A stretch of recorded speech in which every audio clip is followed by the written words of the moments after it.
All right, I just realized it's been 15 minutes since I woke up and didn't come down here with a coffee. And that is tragic. But I can still do this. I can still do these intros with no caffeine. No, I can't. Ladies and gentlemen, welcome back to another Black with No Cream podcast. New episode every single Sunday. I'm your host, Ben Haggerty, a.k.a. Ben Real Verse World. And today, every time I'm going to say it's a special one, but it is a special one because this is Franklin's first time ever doing a podcast. And I'm so thankful that he was down to do it with Black with No Cream and that he understands what I'm trying to do for the community, but that he would allow me the chance to tell his story. And his story is incredible. The dude is like, he's a top tier DP in the game, right? He's worked with everybody. A$AP Rocky, Doja Cat, a million brands. He's worked with Blink-182. He did a really dope video with Cole Bennett and Lyrical Lemonade. He's worked with everybody. Nike. I mean, like, the list goes on. But I think what's so cool is that he's young in the game. He's only just getting started. And I think in the short runway that he's had in the industry, you can tell the dude has just been an absolute sponge on set. He's a sponge wherever he goes. He just seems to always soak up the knowledge and take game from anybody he can get it. And that probably started from the early days on set, PAing, doing all those things. He's figured out how to embody all the things that he's learned and apply it to what he does in his day-to-day activities as a DP. And so I'm pumped for the fact that you guys are about to listen to this episode because it's really motivating. They're all motivating. Everybody's motivating. But goddamn, it's like, how lucky am I to just have a bunch of motivating friends that I can talk to and force them to be on this podcast. That's pretty dope. The other thing too is that I love that for him, it's a way to reflect. Like, I think that that's what's so cool about these podcast episodes, and for him to record one, it's so chaotic. We're always going nonstop, bah, bah, bah, bah, bah, job. There's never time for podcasts. There's never time. It's very hard for me to do this. So I understand. But I think for, Franklin, I texted to him the other day. I was like, yo, I'm finally dropping the episode because we recorded these a year ago. And he's like, oh man, sick. Can I listen to it? And he's like, dude, it's so crazy just to like have taken the time to like reflect on like where I've been at. You know what I mean? So I love that it's a cool documentation for us as creatives to do these things and then be able to listen to it 5 years, 10 years from now and know how hard you were hustling, know how all those those tiny little moves you made that got you to where you are. And that's what's special about Franklin's episode today. So anyway, thank you for being here. Thank you for listening. Thank you for subscribing. If you haven't done it already, do that wherever you're listening to this or watching this on. The other thing too is we've been sending out newsletters each week. So I don't know if you're getting those, but you should join our newsletter. You can do it on BWNC's website, the BWNC.com.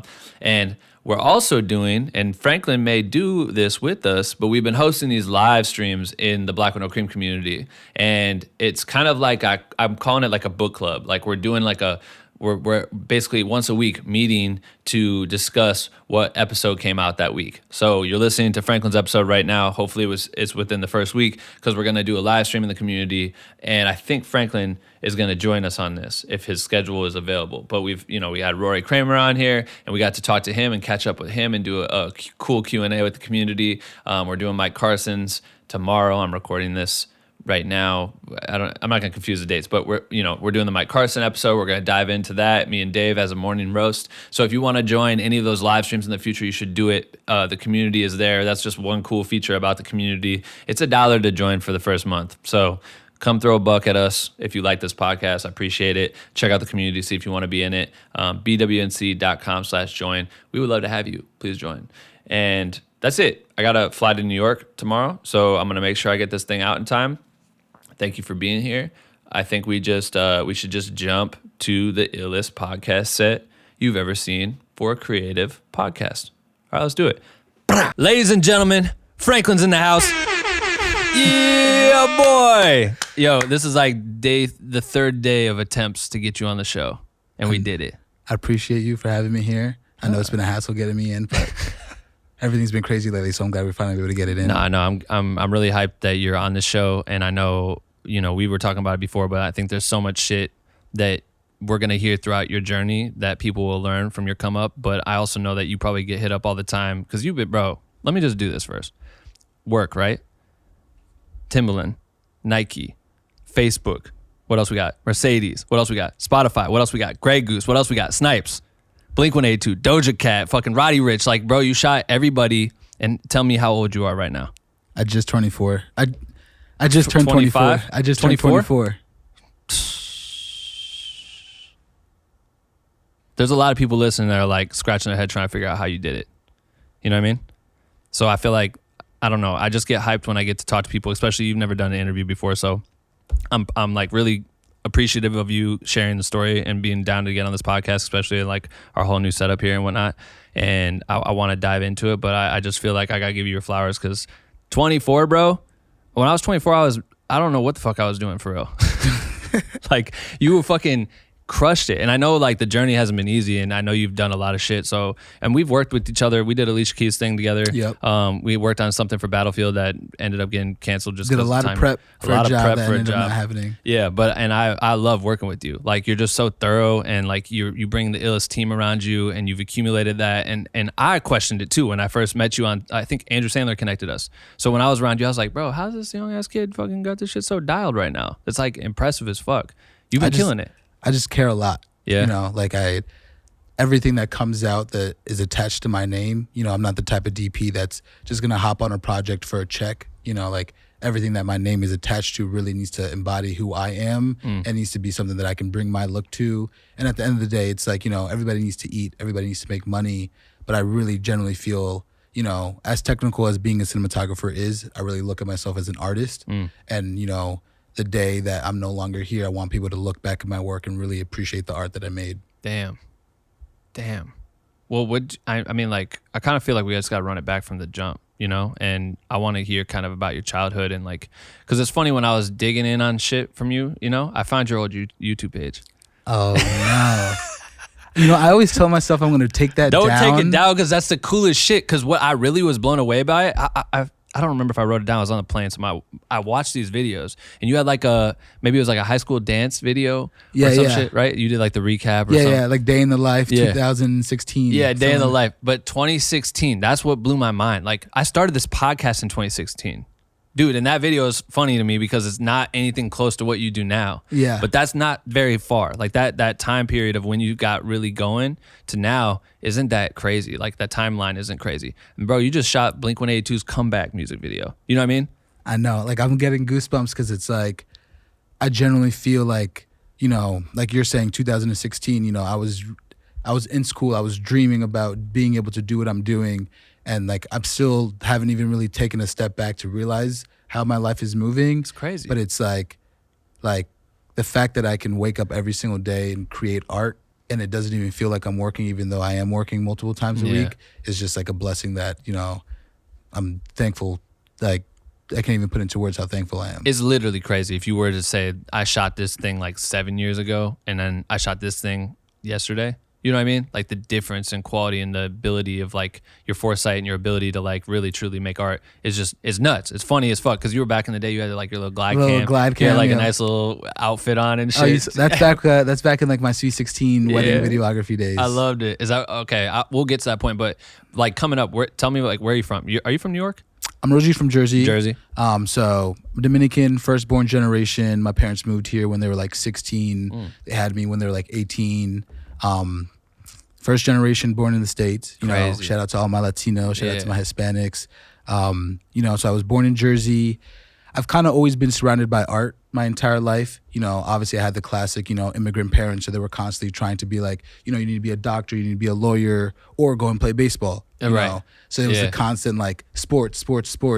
And like ever since I was a kid, I was just always infatuated by art, you know, whether that being drawing, painting, like back, how I kind of got into arts and the entertainment world was, even when I was a kid, I was always into like theater and drama and acting. All the way from like middle school and elementary school, I was like acting in the shows, in the plays and musical theater.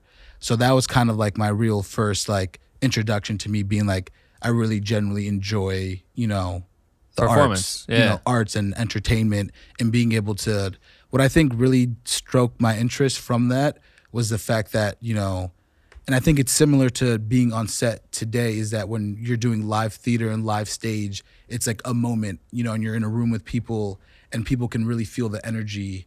And it's all about what I've really trying to like hone in lately is like the work I need to do, it needs to be able to make somebody feel something. So, even when I was in middle school and elementary school doing these like little plays and stuff like that, like you would be able to get an emotion out of somebody. And I think that's what the most beautiful thing about art is the fact that you can really pull an emotion out of somebody and allow somebody to feel something. Yeah. And I think that's really kind of what drew me into everything. So I was in elementary school, middle school, I was constantly doing plays and shows. I was like in drummer. And then in middle school, like right before high school, my senior year, let me backtrack. Yeah. I was in 8th grade. I had a teacher at the time, and she told me about this performing arts high school. So it's like a high school that you need to apply to. It's like a nonprofit school. You just have to apply to get in. You have to audition to get in. And you could either go there for singing, acting, or dancing. And then I went there for acting. And when I went to that school, like I was like, I'm a freshman in high school, like really, really into acting. I'm having like the cliche Troy Bolton High School Musical moment where it's like, it's playing sports my whole life, but I'm really, really into acting. Yeah. And I just fell so much in love with drama. And with being at a performing arts high school, they allow you to do different things. So I got really into like, I started directing plays and pulling these emotions out of actors. And what I kind of like doing, where I kind of felt my specialty in these plays, because everybody was like directing these little plays at school, is that I tried to create a world with my lighting and my stage design. And that's when I first really like understood what lighting could do to like bring emotions or make somebody feel something. So I started to really experiment with the lighting board at school. And then really the pivotal moment was, so it was my senior year of high school. I had an acting teacher for 3 years, and she ended up going to a different job. And I was super devastated because I had built a great relationship with her. And we got a new acting teacher. His name is Doug Bollinger, probably like the guy who like really like changed my career and pushed me in a direction. So he comes in my senior year. And at this point, like I've always been, trying to find a way how to take what I love and be able to like, make something from it, so I was constantly like in high school working at Burger King, working at like pizza restaurants, working at different things and using that money to buy camera gear. And then one day I was like, hey, I'm in an acting high school, everybody here's a performer. What are something that performers need every day? Headshots. Yeah, right. So I started doing little headshots after school, and then people started realizing, oh, this is the camera guy at school. So now I'm shooting short films. And then it was like a very small knit school. It was like 60 kids per class. So like all the parents know everybody. So then the parents for the girls started being like, hey, why don't you come and shoot their Sweet 16s? So then I would like... so you were literally shooting Sweet 16s. I thought you were just saying like that was the era of time where I was MTV vibes. No, I was literally like 15, 16, shooting like my friends' Sweet 16s. And I would like go and build out whole packages, write out little contracts. Like I'd bring my homie with me and we would go, and it'd be like him taking photos, me doing video. We would give them a recap, give them a whole photo album. And like I started building like a real business out of that when I was like 16. That's fucking crazy. And then I used that portfolio to go and start shooting for like wedding companies. So this is now like my senior year of high school. I'm doing a lot of weddings, Sweet 16s. I am, doing short films with my friends, and I get this new acting teacher, Doug, and Doug happened to be an assistant director like on sets, and he also used to direct and still directs like low budget features and short films. Oh, dope. So he comes in my senior year and he goes, hey, Frank, like word around school is like, you're the camera kid. Do you want to come camera PA like on a shoot I have next week? I'm 17, super, super excited. I hop on that set. And it was like all throughout high school, I might have not been on a set, but I was constantly, remember the old YouTube channels like Indie Mogul? Yeah. And I was just like learning so much. So I kind of already knew like what the elements of set were and what protocols and, what little things were called. So when I hopped on that set, the DP on that job kind of was like very impressed because he would ask for things and I was like on it right away. Bro, first off, hold on. So like with the, like getting inspired to even care about this industry, right? Like to have an interest, like, is it because you were like, as you're acting and then all of a sudden you get to play at the light board and you start seeing how you're shaping light and that starts to become intriguing to you. And then you're curious about how to make that look more interesting. Does that start kind of getting you interested? Like you start like maybe Googling that shit or trying to look up like, how do I mess with this light board or whatever, that then like fumbles you into learning more about the industry? Or was someone like gradually pushing you to like, yo, you should get the camera, like like I don't understand how it just like clicked for you and you're just like, yeah, I don't know, this is cool. Like I like this. I've always been interested with like photography and cameras, even like when I was younger, like with disposable cameras, or my grandma would have a little camera, or even like at like family events, I'd always grab like my aunt's camera, who's a photographer, and she was the kind of the first one who like showed me a camera, and every time I saw her, I was like, "Can I play with your camera?" Yeah. And I would just go around the house and playing with the camera as a kid, and I was always like intrigued by movies and cinema, and I knew that like I wanted to be in arts. Generally, when I was growing up, I wanted to be an actor. That is where my head was. Were you watching movies? Like, were movies inspiring you? Like, what actors were getting you like? Leonardo DiCaprio. Yeah, okay. Because you kind of look like him. No, I don't. Not at all. No, but I get it. I like you were that like you're consuming that type of media and you're already starting to pay attention to like cinema at that age, right? Because I was just curious, like I didn't know if it was like family, but if your aunt's the one bringing the camera around, you start having those subtle influences, it would make sense that you could kind of gravitate towards it. But it was just interesting that if your family doesn't really have that background. No, it was like super subtle because it was like none of my family's in the industry whatsoever. They still kind of don't even understand what the fuck's going on, what exactly is going on, you know. But it was really like throughout high school, I kind of went into a phase where I was like really, really into more like in the 70s, 80s era. So I was watching a lot of, you know, like Godard, like films by Godard, and really getting into, I really got into The Doors back in high school. And if you don't know, Jim Morrison and Ray Manzarek, the lead singer and the organist, they met at film school. So within me kind of like getting into that music, that opened me up to like a lot of their inspirations and watching the short films they made when they were younger. That's crazy. And then that's really what got me into like watching old movies. And also in my acting high school, we would watch a lot of movies to learn from the acting. And I started getting drawn more into like, who are these directors who, you know, and I still don't understand, you know, what is a DP? Like, I wasn't comprehending that. When you're growing up and you're watching films, the first thing you kind of think about is a director, you know, and the whole movie. So I was just super obsessed with Quentin Tarantino, his color palette, super obsessed with like Wes Anderson, Godard, a lot of like French films from the 70s and stuff, and just a lot of this like avant-garde stuff. Right.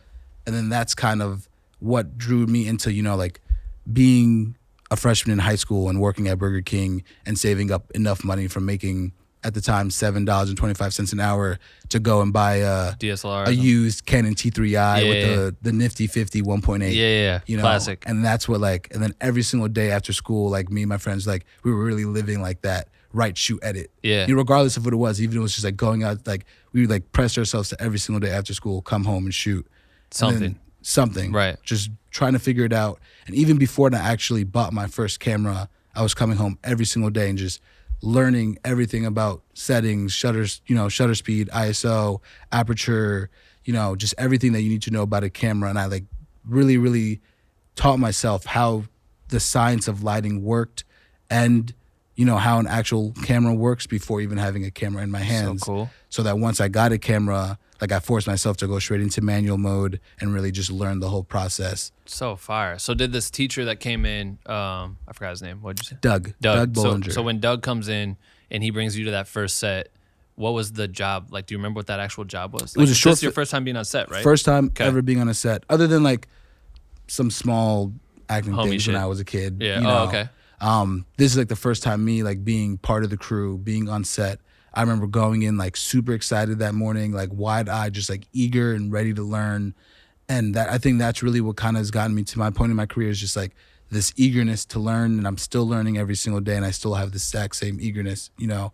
So I get onto that set, I see all these people moving, I see Crafty, I see these lights, you know, I see cameras, and I'm just like super excited. So I'm just like helping out as much as possible. So that happened, and then he brought me on to, you know, a couple more jobs as the year progressed. So I'm still in high school. I'm still 17. Yeah. And he's bringing me on to a couple jobs. Is he bringing anyone else from school? No. Just you? Just me. That's just crazy. Me. Yeah. I don't know. Him and I had like a really cool bond. Shout out to him. Shout out Doug, man. That's crazy. He's the one. And essentially, like after a couple more sets, it was the same DP every single time. And it was like, you know, that pivotal moment in your senior year where it's like you need to start sending college applications. I'd sent in a bunch of acting applications and I got accepted to some schools. And the DP was like, who was based in New York, he was like, hey, Franklin, like, move to New York, and, like, I got you. Like, I'm not saying you need school to do what you want to do. I'm not saying you shouldn't go to school. I'm just saying move to New York. Regardless, of how you can do that, just move to New York and I got you, Yeah. So then I applied to School of Visual Arts in New York. I got accepted, and then I moved out like a week before my birthday. Then I got to New York, started my freshman year, and then I hit him up saying, hey, I'm in New York. 2 weeks into my freshman year, he hired me as a first AC to hop on like a feature film. A feature? Yeah. As a first? Yeah. Did you fully understand that role yet? I mean, over that summer, I had started ACing for him and stuff like that. Right. But no, like not like fully, So it was like a lot of like me learning while it was happening on set, him just trusting me. And I think it was more of like he saw a young kid that really wanted to learn. Yeah. And he knew like, hey, it was a lower budget feature. So, he could coach you a little bit. I wasn't getting paid solid rates. Right. I remember just wanting just to get on set. Yeah. And so that kind of happened, and he brought me onto the shoot. And then after that, it was just constant work. And it was a balance of me being in film school and me going onto set with him and merging kind of the same worlds and taking what I'm learning on set in the real world, bringing that to school, using what I'm learning in school, bringing that into the real world. And it was just like a rolling ball effect. What do you feel like, I mean, if you reflect on that first, that feature, like what do you feel like was like one of the biggest takeaways that you had from it, as far as like, because obviously your education's real world, right? Like you were getting a lot of shit early on through school, but you getting thrown into the mix that young. Like Doug's giving you real world experience. Immediately you're starting to learn like and see what people do. These are people that are clocking in. That's how they make their living. The people that you were working with, you're like 17. You know what I mean? You're just like kind of a fly on the wall watching this shit. But that's their real paychecks that they rely on. So as you're coming in and starting to soak up some of that shit and you do this like feature, obviously I'm sure you learned a lot about A-Scene. What else, was there anything like major that you took away from that first project working on that kind of opened your eyes to like whether it be dealing with talent or whether it would be dealing with crew or anything? Like, do you remember anything from back then that stuck out to you?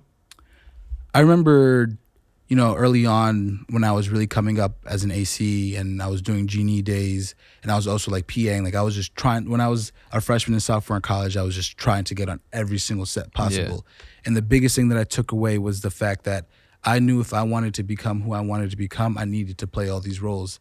I couldn't just expect myself to become the DP on set and be able to have the knowledge that I need to have without, being the one who's doing the runs for coffee, without being the one who's building the camera and pulling focus and knowing every single piece of equipment that's in that package, right. Without being the one, who's moving a bunch of sandbags and just like doing the gritty work of being able to help with Genie. Yeah. So I really learned that like, if I want to be the best DP that I can be, I need to know what it is that he does, what it is that she does, what it is that they do, So I dabbled around between all these departments so that I could really know how hard their job is or what the extent of their job is, so that when I'm in the position that I'm in now, I can know what's actually possible, or I can have a sympathy towards my crew, And I think that was really the biggest thing, was just knowing that like me coming up and seeing other people be rude to the people underneath them, right, makes them want to work less for them. Yeah, so it's like, if you want to get a great product, you can't do that by yourself. You need a team. Yeah. So being able to rely on your team and know what that team does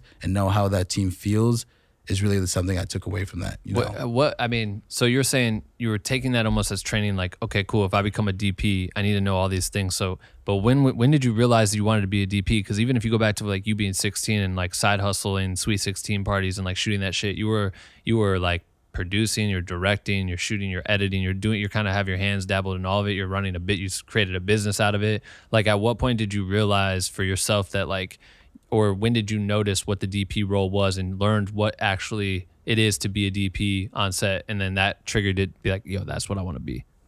So when I went to school, I majored in film and I concentrated in cinematography. And when I went in as a freshman, like I declared my concentration as cinematography. At that point, I had still, had thoughts of, do I want to be a DP or do I want to be a director? And after being on set and really seeing what it is that a DP does, I fell in love with being able to merge the worlds of creativity and technicality, where I feel with a director, it is very creative based and client based, versus with a DP, it's a mix of taking what the director wants creatively and being able to use your technical knowledge to be able to take what they're thinking and really be able to put that on the screen that they're looking at, as well as bringing your kind of creative knowledge to that. Right. Like I said before, obviously, when you're growing up and you're watching movies, you never really think, what is a DP, who is a DP. Some people to this day probably don't even know what a DP is. Right. You know, so if I were to really break DP do it, I guess. into something, you know. Good so idea. DP, director of photography, cinematographer, it all means the same thing. And essentially, so you have your director and then you have your DP who's the director of photography. And their job is really, in the simple terms, is to be able to like paint with light, you know, and that's really what I see cinematography as if you're literally painting with light. And your job as a DP is to really be able to have conversations with your director and really be in charge of what is on this frame that you're looking at, you know, and there's so much that goes into that when I first started, I thought it was just like camera and lighting, you know, but it's so much more than that in terms of like putting your foot down of where you should shoot, at what time you should shoot, why you should shoot it like that, you know, working with art department, working with wardrobe, working, you know, with everything so that you could really build a color palette, you know, and really be able to like not just grab a camera and some lights and shoot something. It's about being able to create an entire world. And what's really important is you being in charge of what is on that frame, you know. Do you feel like a lot of people, like the people that follow you or message you or are interested in being like they want to do what you do? Do you feel like there's like a disconnect still with, especially with like the youth, that they're not fully comprehending like what you actually do on set? Or do you feel like a lot of people understand it just from the way you share and you're giving behind the scenes? I'm actually super excited for the youth that's coming up right now because I feel like they're all very hungry and they're all super knowledgeable. I definitely think I have, you know, a good amount of people who reach out to me who may want to be like me but may not exactly understand what it is I do. They may just want to get into the film industry, you know, regardless of that being a director or that being a cinematographer. Right. You know, but I really feel like as a DP, you know, it's like I'm constantly trying to paint images and create frames. And my goal is really to be able to, with every frame that I shoot, for it to look as if it's like a medium format photo, like in a gallery, you know? And it's like, I don't ever want to just point my camera somewhere just to get the shot. Like I want everything to be able to tell a story within that frame. Right. No, I get that. You know, did you end up finishing film school? No, I did not. You ended up bailing on it? So I did 3 years, and throughout those, I did 3 years and I dropped out right after my third year. What was the program, 4 years? It was a 4-year program. 4-year program? Yeah. Damn, so I don't have my degree. Yeah, I bet they probably want you to come back and speak and shit at the school now, huh? I want to go back and get my degree from my grandma. You know, but you don't.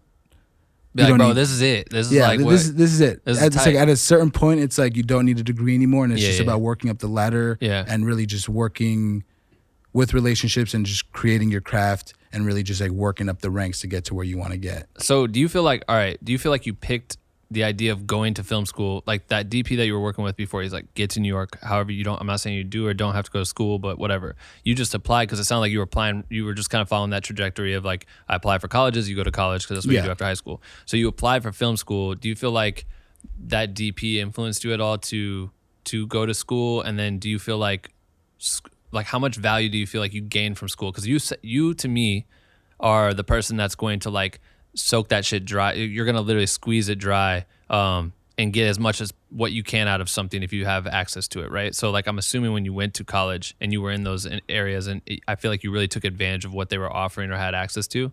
100%. Yeah. I mean, it was a situation where it was like being a first born generation, you know, in America, nobody from my family ever going to college. I knew that like I needed to set that precedent for my younger brother and for my cousins and for people after me. You know, I do not think you need to go to school to be in the film industry. I do think, you know, in a situation like myself where it's like I have no family in the industry, I have one connection in New York, you know, which could go or not stay there, could go away, you know. I knew I just needed something secure, you know, so it was like I couldn't just move to New York. You know, I wasn't in a financial situation where I could just ask my parents to get me an apartment in New York. It was like, only way for me to move to New York is I need to take out some student loans and I need to go to this dorm. Yeah. And I will say that I definitely learned so much more in the real world than I did in school. But just like the act of being able to be with people that are generally in the exact same position as you, that are just hungry to learn, and doing that every single day, being in a dorm, you know, becoming friends with people and being able to go to class every single day is something that like I love. I generally love learning, So being able to do that every single day in school was just such an asset. And the fact that I was able to go to school and, use their resources, use their camera equipment, and just really learn what it was to be a filmmaker from like a school perspective versus doing that in tandem with being on set, right? I think was really the perfect balance. I feel like if I wasn't in the real world and I was just, at SVA going to the classes, I wouldn't be where I'm at today. Mm-hmm. So I think being able to have both those pockets is definitely what got me where I am. Which is why most of these schools try to push people for internships. You know what I mean? Like they're trying to get you to get in the real world, but I don't know if it's always necessarily like pushed as an importance to take advantage of that. But that is cool. I feel like it's interesting when you hear people, because that's always the debate. Do I need to go to film school or not? You know what I mean? Especially people that are young, they got YouTube, they're fucking absorbing shit like you were, and they're trying to make that conscious decision. But you use it as an avenue to actually just get to the city, which being in the city, it changed your whole trajectory entire of life, which is so dope. Like that was such a clutch move for you to make and decide on that. I always, my mom always makes a joke. She'll like send me a text randomly. And she always goes, when you were a kid, you always told me that you were going to be like Spider-Man, you're going to be like Peter Parker when you grow up. You're going to be flying around New York and taking pictures, and she was like, so now she always asks me, she's like, you're constantly flying, you're doing stuff with cameras. Now where's your Mary Jane? Yeah. Now she's trying to push the. It's like, man, I'm 25. Just let me live for a little bit. I still got some time. Well, it's crazy too because you were just telling me when we walked in here, you saw that tilt shift, and you were like, dude, we were just on top of a building shooting down from the city or whatever. Was that in New York that you shot that? No, this was right in downtown LA. Fuck. But whatever. Regardless, you're on a building, creeping over the edge. Exactly. You know what I mean? Spider-Man. Spider-Man shit. I mean, that's honestly is like. So I moved to New York, right? And I would really push that like you do not need film school to be in the film industry. You were pushing that? Like you felt like that? Oh, no, I'm pushing that right now. Oh, yeah, podcast. okay, I got you. Letting people know that you don't need film school to be a part of the industry. Sure. But I will say if you're in a financial position to take loans out or to be able to go to a good film school, in a major city, do it. Go make friends, go experience the college life, and really go and just learn and be a young adult making art with a bunch of other kids that are making art, which I think that is what made me, the person I am aside from being a cinematographer, just, being 18 in New York, being surrounded by a bunch of kids who are also interested in art, right. And just taking advantage of the shit outside of the school though too, like putting that in tandem. I feel like that little combo right there goes a long way. You know what I mean? Like you just getting the real world experience at the same time of being able to take whatever you saw on set and then bring it up to your teacher or whatever the next day and be like, yo, what's up with this or whatever. And also you picked a lane at that school. You know what I mean? You're like, all right, cinematography. You chose that, which may have led you deeper into the rabbit hole of what it is to be a lighting DP and all that. And so but I mean, at the same token, you could have taken that and be like, maybe this isn't it. Maybe I do want to be a director. But I mean, putting yourself in the scenario is the best way to get started. And I think you crushed. I don't know. That's really cool that you did that. Were you like at the time your friend group? Because I'm assuming you had your little squad back when you were in high school and shit, and then you moved out by yourself, I'm assuming. Yep. So it was just you kind of going out. Me after leaving Jersey and going straight to New York. So were your friends all the people from your program, or were you building friends? Like who are your friends and the people that you were kind of collaborating with, that you were aspiring each other? Like were you working in tandem with people, or were you just kind of like going it alone and working with whoever was a part of a project at the time, or I definitely I've always kind of seen myself as like a lone wolf. I've will be in a bunch of different groups in a pack, but I've always kind of moved by myself, But for example, like you were just saying, like you might go into a program and you might switch. Yeah. So I remember meeting my buddy Kenny, cut by Kenny Shen, one of the best editors in the game right now. I remember meeting him my freshman year, like right during orientation week, and he was also cinematography concentration, and him and I would literally we would get together and we would just watch all these music videos and watch all these because at that point it was in school you're learning about filmmaking, you're learning about how to light actors and how to do blocking, how to tell a story, but you're not learning how to shoot a music video or how to go and sneak into a concert. So it was me and Kenny were really diving deep into these music videos and who these directors are and who these DPs are, and then using Instagram as our advantage to really try to get in contact with these people, and then now it's crazy because it's full circle where it's the directors that I was looking up to when I was 18 years old. Now those are the directors that I work with on a weekly basis. Crazy. And they're more of my close friends than they are even just somebody I work with. Right. But it was always constantly, me just trying to create with my friends. So my career it was kind of weird in the way where it was like I was in the film industry as an AC doing Genie, working on, you know, features, different shows, like random day playing. Like I would hop on Facebook groups and they'd be like, we need a random grip today in 2 hours in Brooklyn. I would hop on the subway, you know, $250. Fuck it. You know what I'm saying? Just getting it done. Yeah. While that was happening, you know, this hip hop scene was emerging more than ever. You know, I went to college during, you know, the SoundCloud era, you know, where everything, it was no longer the way it has been. It wasn't record labels. It was just like raw talent, the internet, and the youth. Yeah. You know, so then that's when I kind of like, you know, I would still go and I would be working on set, but then I also kind of, you know, started sneaking into venues, sneaking into Terminal 5, sneaking into Irving Plaza, starting to mix myself around more in this like rap, hip hop community of photographers and different videographers. And then that was really what kind of like gave my leg up, you know, into like a community that were like doing things that was aside from like features and acting and stuff like that, you know. So I thought, what do you mean? You were sneaking in like with your camera, just trying to shoot shows? Like sneaking into shows. Like making what, recap videos and stuff? Like photos, recap videos, just trying to meet capture. other photographers, just get in, just to be around. You know, like I remember meeting my buddy No Credentials, Orlando, and just like, you know, meeting my buddy Cones and just them helping me really just like navigate through this concert world. And that is kind of like then surrounding myself with different people that are already in the community, open doors to other people in the community. But I think why I set myself aside from people that were just, you know, shooting rap and concerts and stuff like that, which is a part of who I am and my upbringing, was that I was, you know, in film school and I was also, you know, working on actual sets as an AC. Like I wasn't just shooting rappers. Yeah, like traditionally trained. I was, you know, traditionally doing stuff. Yeah. You know, so it started becoming this like thing of like, oh, Franklin is in, you know, this community of hip hop, but he's also really, really doing this stuff in the real world. Yeah. You know, and then that I think merging those two is allowed me to really like get a name for myself. Right. What do you feel like? What was like the first client that started? Like, what were some of the first like true DP jobs that you were doing yourself? Like, I know you were G&E and you were gripping, you were PA, and you do whatever it took. But do you remember what the first one was? DP job with an actual budget, with an actual label. Yeah.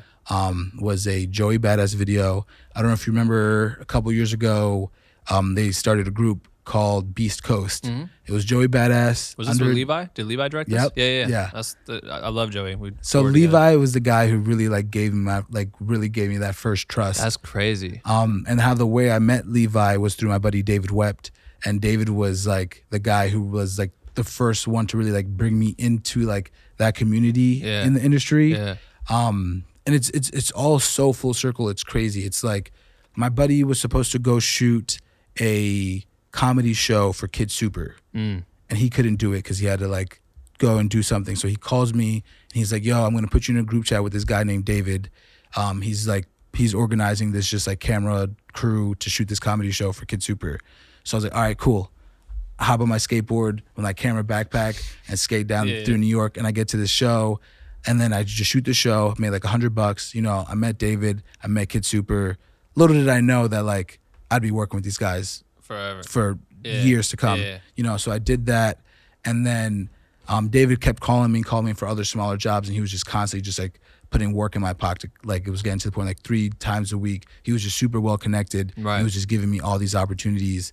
And then so I started working with David. Then I met Levi through David.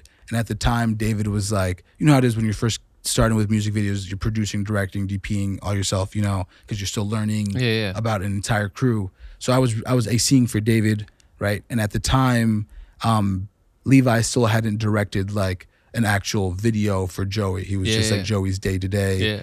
And Levi Turner, by the way, he's been on the podcast before if you want to run it back. Films by Levi. Yep. I'll put a link in the show notes. Great director. Great dude. Yeah. Somebody who just really just can like trust people and just have a connection with people. Yeah. So I met Levi, and Levi and I are talking. Levi's like, "Yo, I want to be a director." I'm like, "I want to be a DP." Yeah. And that was always a conversation because he would see me like ACing on set, and he would just be doing like BTS and stuff. And then, you know, they formed Beast Coast, and Levi gives me the call, "Yo, I'm directing this video. I want you to DP it. This is the one in like the old house and shit. The old house. Yeah. Okay, tight. Which is so dope, bro, because it's like Joey's giving Levi his shot.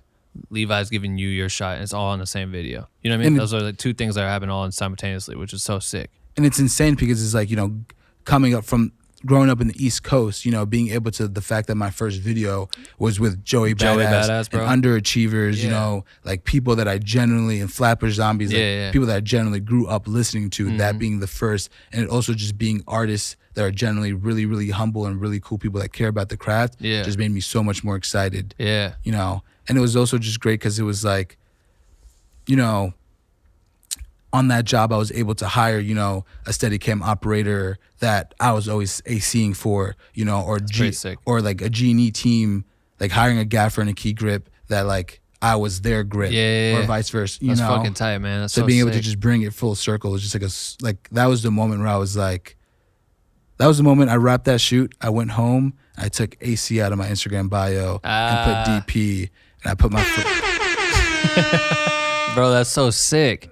That's so good. I mean, that's such a tight story, and I feel like it's a great way to start too and set the tone, especially like obviously the SoundCloud rap shit. Like there's those artists, whatever, which I feel like it was hard for a lot of like hip hop communities to take it like serious and of SoundCloud artists. But Joey Badass and that whole squad, like that's such he's been in the game for so long. True rap artist. And I remember seeing that video, and I thought that, I mean, you killed it. What was some of the, like, were you nervous? Like when you're coming into that knowing like this is your first one riding the bike, like you're really, really, like they gave you the budget, it's all in your hands. Levi's also new, so he may be slightly inexperienced, but you're slightly inexperienced in the sense of like this is your first one for both of y'all. Like what was your thought process of how to attack that and feel confident and get the job done the right way? Nervous? No. Ready? Yes. I was hungry. Yeah. I was really, really hungry and eager to just do it and be able to finally show the world like I'm not just an AC, I'm not just, like I'm a DP and this is what I do. Fuck yeah. And these are the worlds that I can create. And I just remember once we got it, like me and Levi were together every single night for like a week and a half straight, and it was like I threw in my rate, he threw in his rate, we were just like, let's get this cool tool, let's do this, how can we, and we really like generally like shot listed every single shot out. And that was like the most exciting process for me, was just all that prep and being able to go to sleep the night before the shoot being like, at this point, we've done everything we could do. We've already shot the video. Yeah. Now we just need to go tomorrow and execute. Yeah. No, I love that. Levi's such a, he spends so much time and energy invested into like preparing too, which I love, because he just talked to me about the Cleed shoot he just did. Yep. And that video was ridiculous. Insane. You know what I mean? He's using Unreal Engine, all this shit. And he just called me and was just jamming with me for like an hour and a half, just telling me about all these because we've been fucking with it too. But I think that prep that goes into that shit is what stands out. You know what I mean? And the more time, I think it's often slept on because it's like, last minute, we got to do this thing, blah, blah, blah, get your crew over here, can we do it? And then you miss out on the opportunity to properly prep like that in most videos. But sometimes I think it takes a minute for you to kind of like put your stamp on shit and earn the throne, So then people are like, all right, cool. Like Franklin needs some, like give him the time he needs and the shit's going to go crazy, Because when we did Alicia's shit, remember that? Yeah. That was really funny because she came on time, but she had some shit going on and we only had like a small window with her. And then I was just like stressed the fuck out because we had all these things we had to shoot. It was for Sony Music or whatever. Was this? Yeah, it was Sony Music. We were at a Sony studio too, right? Yeah, it was Sony Music and it was 360 audio. That's what they were doing. Like they remastered her whole collection in 360 audio. So we had like an objective of like an interview conversation. Plus we needed to get like this B-roll sequence that was really ill, which you killed, by the way. That shit looks so ridiculous.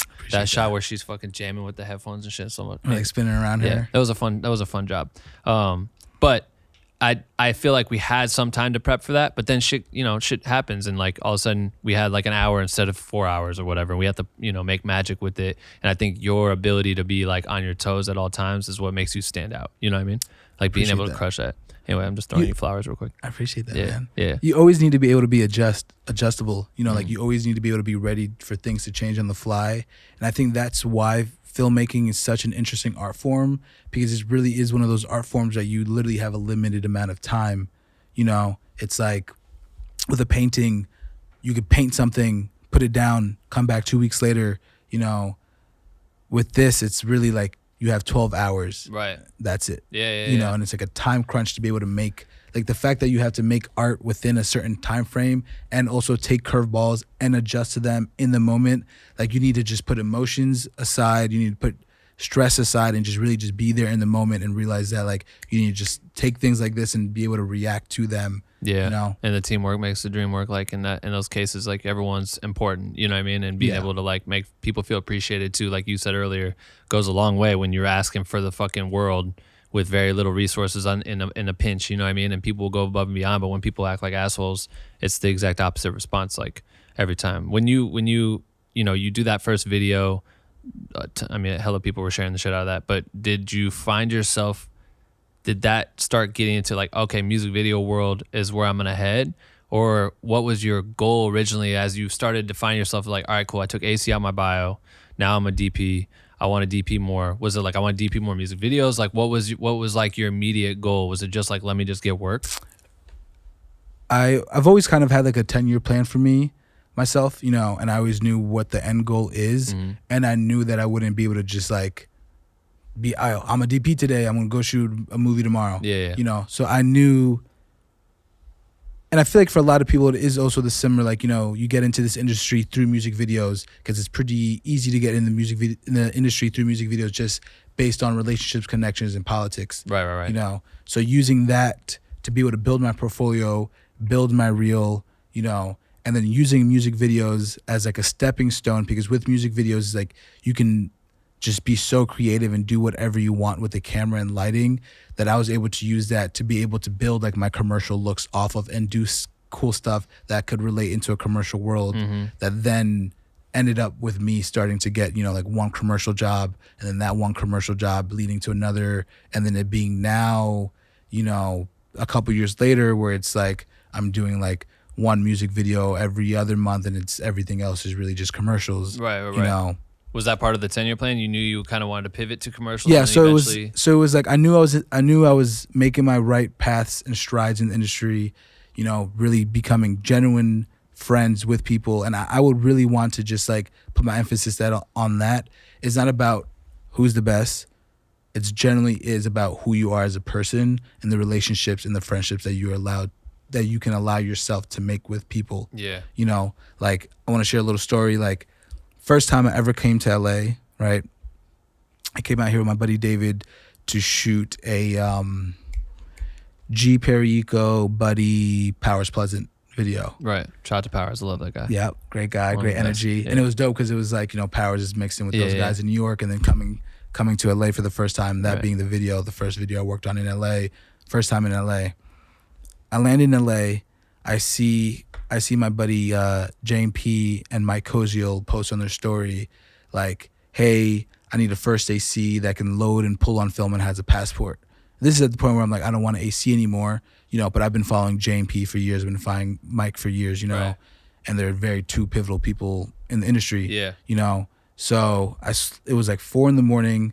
I slid up on their story. I was like, hey, I could pull on film, you know. Next you know, we're on our way to Japan the next day. Wait, what? Yeah, it was insane. So did you shoot the Powers video? So it was like we shot the Powers video, saw the DM, or saw the post, DM'd them. The next day we were on our way to Japan. God damn. We went out there. We shot it was like a tribute to X. It was the lady who did all the soundtracks for like Final Fantasy. Oh, wow. And X was a huge fan of that soundtrack, so she made like a custom track for him after he had passed, you know, rest his soul. And we went out there, we shot it all on film, and literally we all became best friends. And that, like, you know, being able to have a lot of like big bros like in the industry is really what got me to where I am. Having a lot of mentors, having a lot of people that like looked at me and were like, you know, this is a genuine kid that really cares about this, isn't in this for, you know, followers, isn't in this for clout, just genuinely cares about the art of filmmaking. Right. Really allowed me to build these relationships with people, you know, that then when they saw that I was no longer ACing, they're like, now Jane P's like, okay, yo, Mike isn't available. Franklin, you want to come tackle this project? Right. You know, and just building these relationships is really what allowed me to get respect from other people in the industry, because it's like, for example, I come in here, you introduce me to your guys, I instantly have respect for them, or I'm instantly, becoming friendly with them because they're your people. Yeah, right. So having other people in the industry, having me with them, moving around and them posting me on their stories, or, just me being a part of their friend group, then allowed other people to be like, oh, Franklin, who's this? Franklin's around with JP, Yeah. That means he's good people. Right. JP's good people. Yeah, that's so critical, and I feel like that's what you get for going the extra mile. You know what I mean? I think like anytime someone's willing to put in the time and put in the energy and is just a good human being, but is willing to be a people person. Like I think a lot of the times if you're on a set or something and you just kind of stay in your own lane and you're just trying to make sure you get your job done, but you're not open to like, I don't know how many times I'm like, I could be a PA and I'm sitting there trying to have conversations with people at the coffee stand or whatever. Yeah. You know what I mean? Like those things go crazy because then 4 months or 4 years later, that person could become XYZ and remember you or enjoyed the time they had or whatever, and they stayed in touch, and then they're pulling triggers on getting you some of the biggest jobs you've ever had. And I think that that's so key that a lot of people sleep on, is that, or people get this like big ass head shit going on where they like feel like they did something cool and now they're the illest, so everyone's down here, they're up here. And that's the weirdest fucking thing to do. That's like it just doesn't make sense to me, especially with Instagram. People think that that's the key, right? Like then if I got clout, then I don't need to show love or people owe me. You got to stay humble. It's weird. You had to stay humble. Wake up every single day and check your ego. Mm-hmm. You got to do it. Yeah. Like at the end of the day, we're artists. We shouldn't be egotistical. It doesn't matter how many followers you have in your bio. We're here, and obviously, Instagram is a great platform, and it's allowed us, to really use our following and really be able to use that as a network and a platform. Mm-hmm. But at the end of the day, like this whole egotistical thing mentality is like, it's for the birds, It's like, there's no point. Like we should all be here to help each other, because I know, for example, when I was coming up and if there was people trying to gatekeep information or just try to be assholes, it's like the wise, there's always deuces, bitch. And I honestly think it comes a lot from fear. There's always going to be somebody younger and better than you. Yeah. So why not bring them into your circle and help them grow? Yeah. Because I bet you, like you're going to help them grow. And when you might be falling out, the young buck is going to be there to help you come back up. 100%. I've had so many people, like friends that I've met throughout the years, that I'd be like, bro, you got to get the podcast, blah, blah, blah. They respect it and everything. And then when I say get on the show, I've had a few people be like, yo, I just don't want to get like explain like my process yet. And I'm like, that's the weirdest shit I've ever heard, because it's not fucking rocket science. Like some of y'all do shit first, that's cool, but it's not rocket. Like there's probably 8 videos. Someone drops a video and it's creative, or it's got VFX, or it's got fucking cool editing, or it's shot well. Some kid is sitting there analyzing it and breaking down how to do what you did. I guarantee there's a shit ton of videos that you've done where someone's breaking down like the cinematography for your music videos. Yeah. You know what I mean? You've probably seen them. And there's a lot of my buddy Omar Jones, great director, somebody I started with my career with. Like we've always had this thing, we would put out a video and a couple of weeks later it'd be like a YouTube tutorial on the shot or the effect. Yeah, I love that. And like, so that's what I'm saying. Someone's going to break it. Someone could look at it and be like, okay, maybe they did this. They could get close to it. So hiding or gatekeeping or not sharing your info, thinking that you're going to lose out on work or some shit is like, bro, there's so much fucking food to share around. You know what I mean? Like it's too much at the top. Yeah, it's all good. So just fucking, the more we empower each other, the more we grow. Like, I don't know. It's always weird when people do that shit. But anyway, you know, as you do, Joey, as you do the Powers video and then you go to Japan, like, do you feel like it just starts to catapult? Because what year was that, the Japan thing? I mean, was that shortly after Alex passed? Maybe like a year after he passed. Okay. I would remember it's like 2017? I was a junior, so it was closer to 2018. 2018, right. So then at that point, in the next coming years, like, do you feel like, did it become kind of a whirlwind for you where like you were always doing the outreach and just offering and willing, and then eventually people start to take notice of your name being attached to other projects, and then you start getting booked? Or how do you feel like it started to work for you to actually start getting like constantly grabbed on for projects? Because like, what do you feel like, what were some of the first few videos you started doing that were like stand out? Like every time, did you feel like you were leveling up, or were you excited that it was just starting to work? Man, it got to the point where it was like I did that one Joey video, came out to LA, started meeting with a lot of people, and then it started getting to the point where it it was going from like 1 or 2 videos a month that I was DPing to 2 to 3 videos a week, over the course like of a year. Yeah. And I just saw, my circle growing. I saw my connections growing. I saw the respect from other people to start increase, and I started seeing people really look at me as an artist, as well as an asset to their project, and I thank God every single day because, things have really been great and things have been tremendous in the amount of like work that I've gotten, and it was really just, like you said, it was a catapult. It was just like a rolling ball effect, like one job to the other, and one led to the other, and it was just constantly leveling up. And I was constantly trying to reinvent the wheel, and I was constantly trying to push my directors to, let's do this, let's do that, let's bring in this camera rig, let's put the camera over there, let's put the camera over there, let's just do stuff that hasn't been done before. A lot of things have been done, but really just trying to, put my stamp, put my POV, onto my work, and really be able to have the effect where people could watch a project and say, Franklin shot that without even having to look at the credits. Yeah, right. Yeah, no. As soon as I watched, just the blink, because that's such a fresh video for like the time right now. But as soon as I saw that, I was like, oh yeah, this is a Franklin video. I think it was like you had like a locked up. You always do these like you always have these like up top shots down, and I was like, that's a Franklin shot right there. You know what I mean?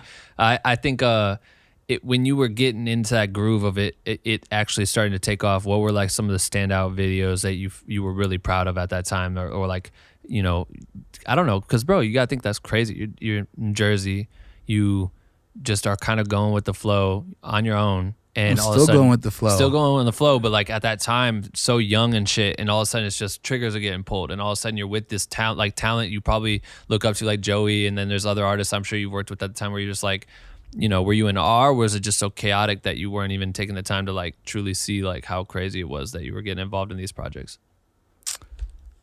I was never in awe because it was just moving so fast. I didn't even have a second to kind of step back. It was just like this constant finish one job onto the next, So I was just appreciative of the fact that I was able to continue doing this, I'm gonna stop the podcast real quick, just for a second, to talk about the illest thing I've ever done as a creative. And in my opinion, that was start the Black Window Cream community.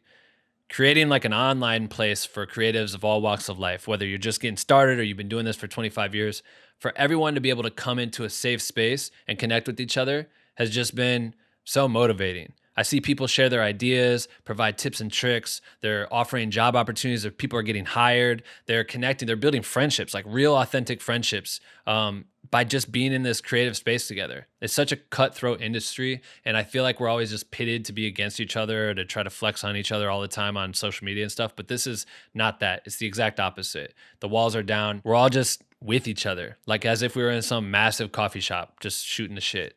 So if you haven't joined the community, I highly suggest you check it out. BWNC.com/join. We would love to have you in there. It's $1 for the first month.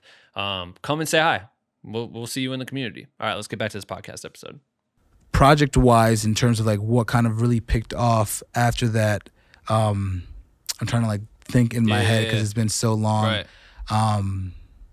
Is there a way you could pull up my IG real quick on here? All day. We'll trim the fat on this. Let's take a look at your gallery.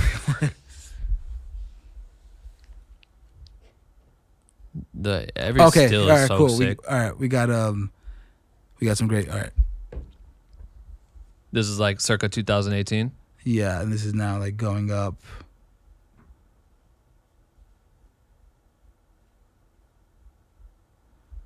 Okay, cool. All right, so I do this Joey video. Yeah. I'm moving around with them, doing a bunch of. We did 2 videos for Beast Coast. We did Left Hand, and then a couple of weeks later, we did Distance, which was insane. Like I'm talking like shutting down the streets of New York, techno crane in the middle of the streets, like insane. Like I was like, those are the moments. I wasn't awed by the talent that I was shooting. I was more awed about the technical toys that I was finally being able to play with, the things that I've only seen. Yeah. As me being as in a movie, or me being an AC. Now the fact that I'm the one in charge of these things was really what was kind of going crazy to me. So now I'm in New York. I'm moving around. I'm really making a name for myself in the New York scene. And then my boy David calls me up and he sends me this little CJ track. Yo, David seems like the plug for you. Oh yeah, bro. My boy David, like he just like set it up, got me. Like he really believed in me. Yeah. And it was a lot of things where like. It was people believing in me, but it was also them being like, yo, you're an asset to me. So it was never them like putting me down, making me feel like, yo, we're the ones trying to bring you up. Like we're giving you the opportunity. It's like we're helping each other. Yeah, true. You know? So I get this little TJ call, which if you guys remember, like little TJ FN, like when that video dropped, was like, it went #1 trending, like the whole internet was watching it. And I remember shooting that video and it hitting like, you know, I think it hit like 50 mil in the first day or something like that. And just that's when I was like, oh, okay, like things are working, you know. So then I shot that video and then I shot like 6 more videos for TJ. And then I was constantly moving between like LA and New York. And then I went to LA, and this is when me and JP really started getting close. And for people who don't know, he's a director. He shot a majority of X's videos, right? Yeah. He was like X's guy? Yeah, so JP, legendary guy, legendary director. He's been in this for a minute. He's seen a lot of like people go from the beginning of their careers and see their whole way up. You know, he's done, you know, videos for Cardi when he first started off, you know, all of X's stuff. Just a lot of different art, you know, amazing photographer as well. Owns a film lab in Los Angeles, just a great all-around guy.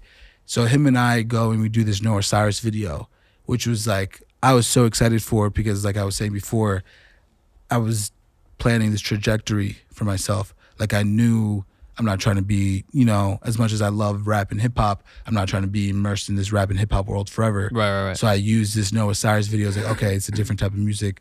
We're shooting it on film, you know, and then, you know, being able to shoot that project on film, shooting that in LA and using that to really show a contrast in my work.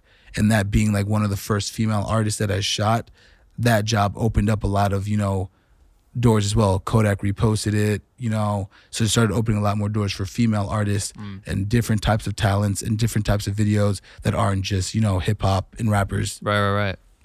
So then using that, you know, I started to get calls for, you know, different commercials and, you know, and different types of jobs. And I remember getting this call, and I'm going to tell the story a little bit more in depth just so people can really see, like we were saying before, like the people you might meet that you're working for, you have no idea how it's going to come full circle. Yeah. So I remember hopping on a job as a PA, and there was a first AC on the job. Her name was Julia. And so I was just PAing, right? Yeah. And it was like a super small shoot. And I ended up, you know, just helping her out, move camera stuff around, and then ended up helping the gaffer because he was by himself that day, just helping stuff around. And then I started seconding for Julia because she was the first AC at the time. She's a great director now. I started seconding and seeing for her a lot, and that's made her and I close. So now it's like, you know, a little bit after COVID, and she recommends me to this amazing director named Courtney Yates, one of my most favorite directors now. She's just, her vision and just the way she wants to tell her stories is just like out of this world. And she recommends me to Courtney, like, hey, you should work with Franklin as a DP. And the next, you know, I get a call for this Naomi Osaka Nike commercial, and it was like this global campaign, TV. Fuck. And that was like the moment that was like, okay, now it was like things are falling into my 10-year plan. Yeah. Now I'm on my commercial shit. Jesus. You know? Was that one of the first commercials you did? That was like the first like big commercial. Like had done some other small stuff, like with my buddy Kid Super. Like he has like a big collaboration with Jägermeister, so we had done some smaller stuff. But this was like my first like real, you know, like Nike. How did you approach that? Like, I mean, did you approach it differently than you would a music video, or was it do you feel like it had similarities as far as like the way you would prep for a job like that, or how you would attack a job like that? Like what was your thought process on doing a commercial? Like, especially she's like the biggest tennis star of all time. You know what I mean? And that's one of the biggest brands of all time. Yeah. And it's going to be, I'm sure they're throwing a lot of money in marketing to push that motherfucker out there. So what was your attack on that? Well, I remember getting the project and being like, it's time to put my big boy pants on. You know, like I really need to like give this my all, because I know if I give this my all, this is going to open doors that wouldn't have been opened before. In terms of prep, it is kind of similar in most jobs where it's like, you know, you take a project, you get through creative, you digest that, you read it a lot. You know, what I always like to do is like when I get a creative is break down, you know, each moment into the different scenes and just right off bat, just start writing down what comes into my head creatively, shot-wise, before I even chat with the director, so that by the time I do get on a call with the director, I listen, take everything they have to say, and then I could come back with ideas, which I know a lot of directors appreciate, is being able to have somebody that can listen to you, and after you're done explaining what it is you want, be able to be like, hey, we could do this in this way, that way, or what do you think if we do this? So I took that job, and I really, really like sat down and worked with my director on every single shot, every single frame. I drew out every single lighting plan for every single shot, and this was a shoot that was primarily like day exterior, so it's really like a grip show, but I'm really writing down, based on the sun placement from the scout, where every single diffusion frame needs to land, where my back edge needs to land, where my bounce needs to land, where my neg needs to land, and really just trying to like get everything dialed on the day so that when I hop onto this set with a new production company, which is Step Studios, which big part of my career. They gave me a lot of leg up in the commercial world. They just really enjoyed working with me, and I enjoyed working with them, and they just constantly just give me work after this first one. Yeah. So I knew like, I get this call, I see the director, I see the talent, I see this huge production company, I see the roster of DPs that they have worked with before. I'm like, I need to give this my all. So I just gave it my all, tried to do literally as many rigs like humanly possible, rigging the camera to the basketball, like rigging the camera to a shoe, rigging the camera to the back of the backboard, just like trying to just do like as much dynamic shit as possible, movement as possible, so that when I knew that when we got this piece back, I'd be able to drop this and be like, bow. Right. What was the response? Everybody loved it. Yeah. Yeah. I mean, they knew it was shot by me. Yeah. And it just started an amazing relationship with me and the director. I was gonna say, did that lead to more shit or? Yeah, we just we've done I think 6 projects together now. She's a great friend of mine, and I feel like almost every project we do just has like this feeling, and her and I just collaborate so well. We ended up doing this like Smirnoff doc like a year and a half ago, which was, we shot in Atlanta. It was based like on the rollerblading scene in Atlanta. Didn't really have anything to do with Smirnoff. Yeah. It's just culture shit. Just culture stuff, and that was just like such a beautiful project. Ended up getting a staff pick, and it just like did a lot of like Vimeo staff pick, right? Yeah, did a Vimeo staff pick. Weirdly enough, it got like 26,000 views on our IGs, which did more than Smirnoff's actual like that's crazy post on their YouTube channel. I mean, some of these brands just don't got the. I mean, it's like, who's subscribing to fucking Smirnoff's YouTube channel? You know what I mean? Like, I don't even know what. Yeah. Why would you? I mean, it's just like a place to plug and put ad money behind. Yeah. That's crazy, man. That's so dope too to see it just propel that way, and for you just to be always ready. Like, I think that's like a huge takeaway too right now. Is like, you've always just been on your toes, ready to go, and well researched and well like rounded in the sense. Which I'm curious how you deal with, like how you just talked about, like, cool, you get the creative, you're looking at it, you're coming up with ideas immediately, then you talk to the director, they give you their feedback, and then you take that back and you create a new idea, or you add to your ideas or whatever, and then you're pitching. How do you handle that routine, or like being able to have that thought process behind it, which is very helpful to a director? How are you handling that when all of a sudden you got back-to-back jobs? Like, chaos month, it's just full, you're on planes, you're traveling, you're flying to different places, you're on set all day long, you have no Wi-Fi, you can't even look at your phone, but another job's happening at the same time. How are you finding that balance, and do you build a team for that? Is there like a way that you're helping yourself like handle communication between people, or like how do you deal with the chaos? Well, first thing I would say is that like, a couple years ago I was in this kind of grind of just like work, take like saying yes to like a lot of jobs, saying yes to almost every job, which you should, especially starting on your career, like even before at that point, like just for young kids, like really get out there, take every single job, get on a set for free, be hungry and just learn. At that point in my career, where I was shooting a lot, I was saying yes to like almost every single job. And what I realized was I was starting to experience burnout, and almost like I felt like it wasn't happening, but I could see myself burning out at some point. I could see my name getting watered down because I was just on every single job. Right. So what has helped me in the past like year and a half, 2 years, is just being super, super selective about the projects that you do take, so that you can have the time to be able to give each project the prep that it deserves. Because hopping from job to job to job to job to job can just like put you in this maze and just exhaust you, and you're not gonna be able to perform at your 110% ability. There's still days where I am, and weeks where I am, like right now I'm like 8 jobs back to back, like job, travel, prep, scout, like just like I haven't had a day off like in a couple months. Yeah, that's why we had to push the podcast 3 times. Yeah. But what I've realized is that, and now it's in a position where it's like, before I would say no to jobs because the creative might not be right or the rate might not be right.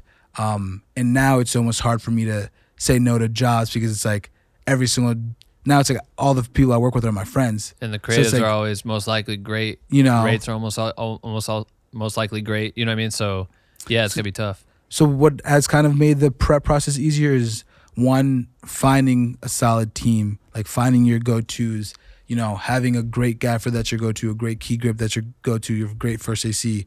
So that limits the amount of conversation you need to have to do with them. Obviously there's still conversations, but it's like, you don't need to be so proper. It's like you could do your prep, do a lighting plan, send it over to them, talk to them, go through everything, and they just already understand how it is you light, how I work, my workflow, and how I like to work. And I've just realized just like, you need to put in those hours. You need to really put in that time, because at the end of the day, you can't just show up on a job and expect it to be your best work. You need to put in the hours the days before and really, really prep. Yeah, it's important because especially like I've been in cases where I've worked with like a producer or something, and they're like juggling 3 jobs at once, and I can tell that they're giving me like 40%. You know what I mean? And when you're getting 40% from someone, like it's the biggest turnoff of all time. So you're like, man, come on, like why is this? Like, it's like, what, you don't respect me? You don't have enough time for me? Like is there more money somewhere else? Like just don't take my job then, if that's the case. You know what I mean? So if people get that inkling, then that can put a bad taste in their mouth around your name, and then they won't hire you ever.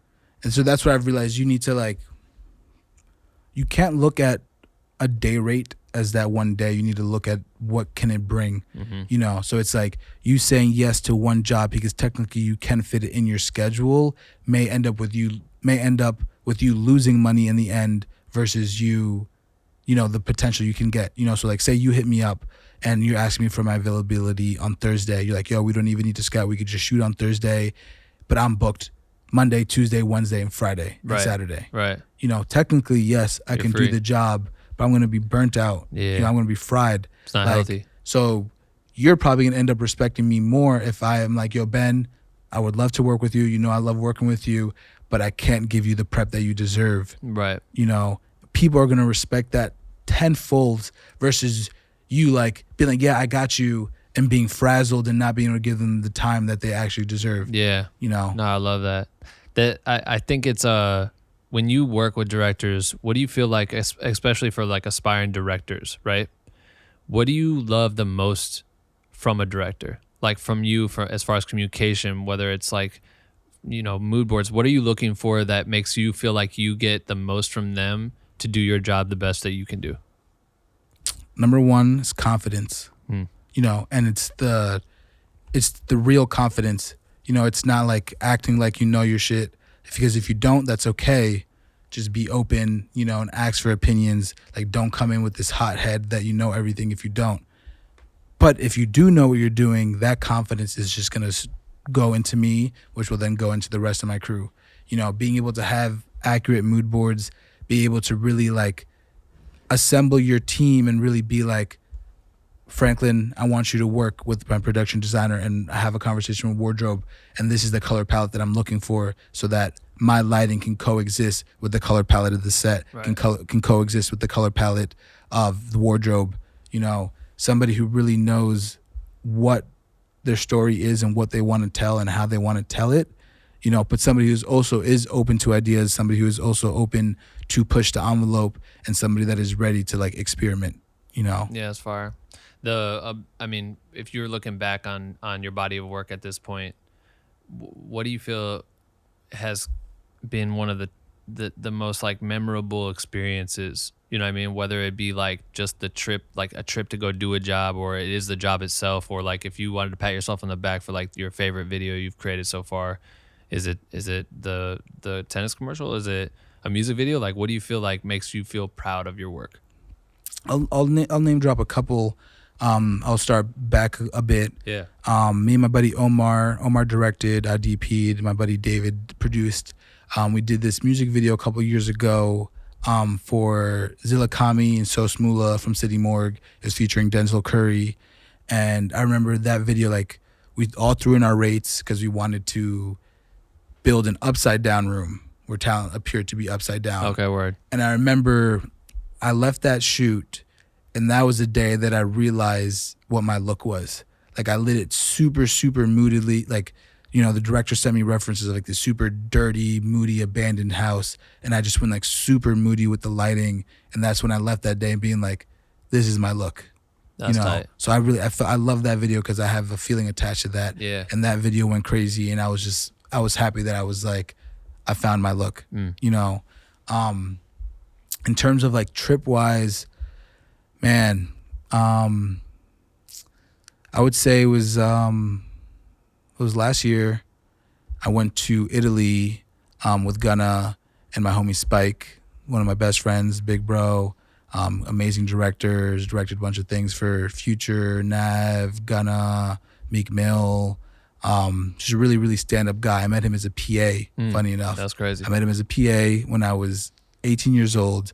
I remember walking up to him at the end of the day and just being like, hey, man, like, you know, I've been following your stuff for years. Spike Jordan, he like came up with Uzi. He directed a bunch of Uzi videos on the come up. So I'd been seeing his stuff. So I remember approaching him as like a PA, and then now it's full circle because like it's one of my. I have a scout with him right after we wrap this. Yeah. You know, so I get a call, and he's like, "Yo, we're about to go to Italy. Blah blah. We're gonna go shoot this this video for Gunna for Poochie Gown. He's gonna do a collab with Poochie. It's gonna be this huge thing. They're doing their fashion show the same week. Like, and just that trip was just like one of the most like 2 trips. That one was just like life changing because it was just like, you know, I've been around, you know, a lot of different artists, but it's different when you're like with somebody and it's just like you and them and another person versus you and them and a whole entourage of people. Right. You know, so being able to connect with Gunna on that level and being able to generally be out there and do a like almost like a mixture of what I'm doing now, which is a lot of commercial fashion stuff in a music video, was just like first time in Italy, you know, it being with them, you know, that was probably like my 9th project with Gunna, you know, so we were already locked in. Spike's one of my great friends. So it was just like, it just felt like, it didn't even feel like work. Was that like a running gun situation, or were you working with like an actual crew over there? So we had you had a crew? So we were like constantly shooting throughout the week. We were there for like 7 days. We had 2 days that were actual like real production, full team from Italy. That was with like a bunch of models and locations. And then the rest of the stuff was kind of just like, you know, we would shoot 1 scene a day and go chill, and then shoot another scene a day and go chill. You know. Yeah, but when you build that bond with an artist, there's something special come across on camera after, because you start to learn their tendencies or what their interests are, more than just like you get a treatment from a manager and then you never talk to the artist. You meet them on set that day, but you don't really ever get to know that, oh, they don't like this side of their face or some shit. You know what I mean? Yeah. So I feel like that is a huge advantage to getting to spend time with someone like that. And then the result comes out, you know, when the video's done, which is really tight. What was the other trip? 100%, man. Free gun until it's backwards, you know. Other job was, so it was like around Thanksgiving. I remember I went to Thanksgiving in Pennsylvania with my family. We did Thanksgiving, woke up the next morning, drove straight into New York for a scout. Woke up like at 6 in the morning after Thanksgiving. So you already know I was probably a little tired, slumped. It was for a driving by all the freaks at Black Friday, sitting outside Best Buy. Yep. It was a those people were crazy, man. I know. I used to do it. I mean, I remember being a kid and being super excited about Black Friday. Dude, it was so fun. It was like for sport, we would just go and like sleep outside. We didn't buy shit. We liked the idea of like staying in line and running inside. Yeah, it was fucking. Because your fun. parents would actually like, oh, they're just at Walmart. It's fine. Bro, I'm older than you, bro. I didn't need to ask my parents' permission to go Black Friday. Yeah, that's facts. I was outside. You were driving by us when you were going out to the scout. Yeah, no, I'm playing. But anyway, you went up to New York. We were doing a Snot ASAP Rocky video, and it was the first time working with Flacco. And, you know, obviously being from the East Coast, you know, being Dominican, and obviously his entire world of, you know, ASAP, it was just like a moment where it was like, you know, okay, things are finally aligning. Like, you know, I'm working with the artists I want to be working with. I'm doing commercials. Like now it's to the point where it's like, I'm doing commercials constantly. I'm still doing music videos, and it's with artists that are, you know, real artists that I want to be working with. It was dope because it was a Snot song featuring Rocky, and I had already done like 6 Snot videos, so he was super comfortable with me. We shot this video in New York, you know, my city. When people ask me where I'm from, I say I'm from Jersey, but I generally feel like I'm from New York because I was there between, you know, right at the end of me being 17 until 22, which I feel is like the years that you really get to be molded. Right. So, you know, being able to shoot this video with New York icons and being able to shoot it in New York was just like an insane experience, and the looks that we got out of that, and we were like running and gunning, and it looks like a fully polished spot. That was just an amazing experience. And then I remember getting a call I believe it was the next morning of the day after. My boy Haji World calls me. It's my twin, great guy. If you guys don't know Haji stuff, just look it up. You guys have seen his art, his paintings. He's done like a bunch of A$AP Rocky stuff. Probably like to name drop his most famous videos, probably Magnolia. You know, super avant-garde director. He calls me. He's like, yo, we're going to Paris next week. Flacco says he wants to bring the exact same team. Send me your passport info. Fire. So the next, you know, first time ever going to Europe, you know, I'm going to go shoot a video with Haji and Spike, you know, because they were co-directing that one. Sick. So it's like now I have 2 people that I've been looking up to's work the whole time, trusting me and bringing me out there, you know. And now the job, it's a video with Rocky, Pharrell, Kid Cudi, and Nigo. Bro. I was just like... That's so crazy. You know? So it was just like an experience being able to be like, things are really lining up where I need them to line up. And being able to go out there and having, like, that was like a real full production, like having an amazing team, bunch of Parisians, like super dope, hard hustlers, like just great workers, like really, really good at their craft. And just being able to like shoot a really dope piece and also be in Europe with these guys and just like, you know, it was just like a time of a life. That's iconic, man.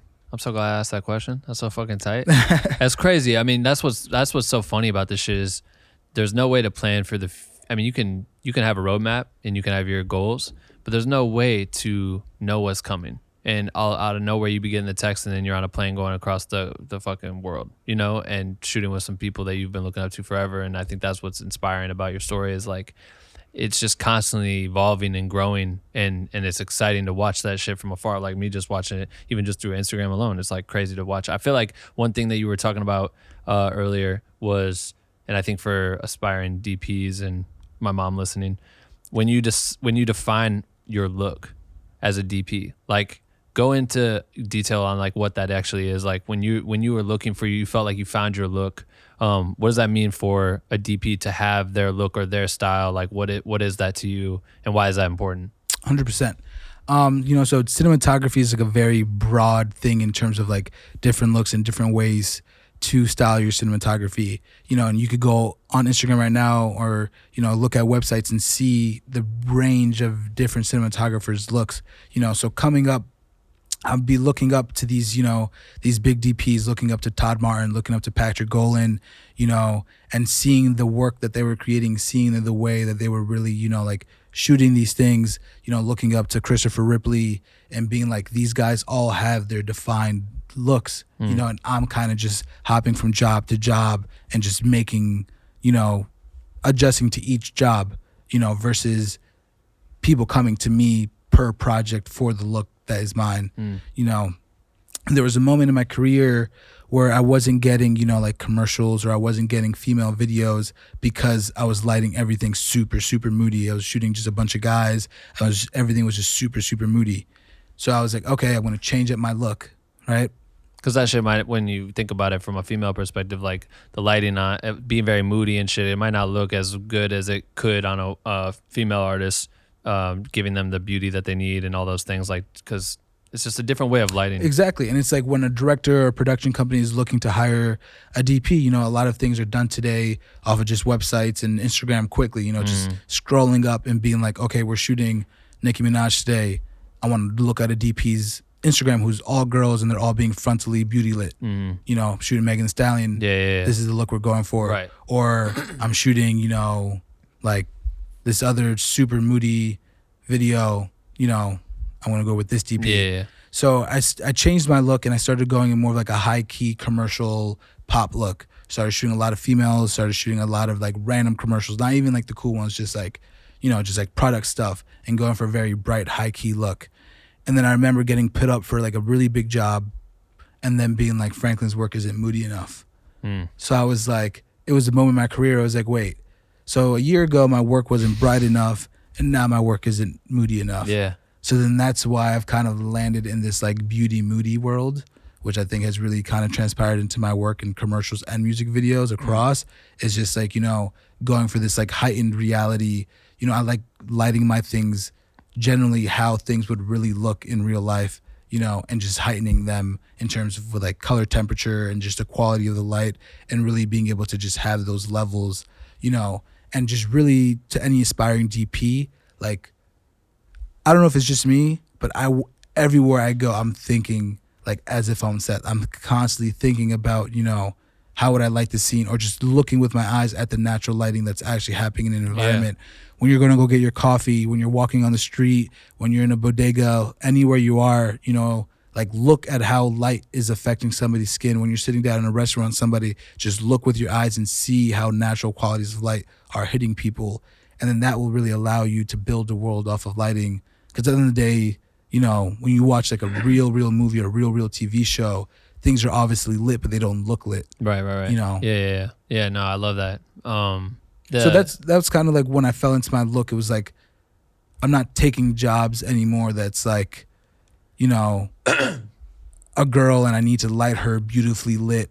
I can do that and I could do it greatly, but that's just not where I want my work to be.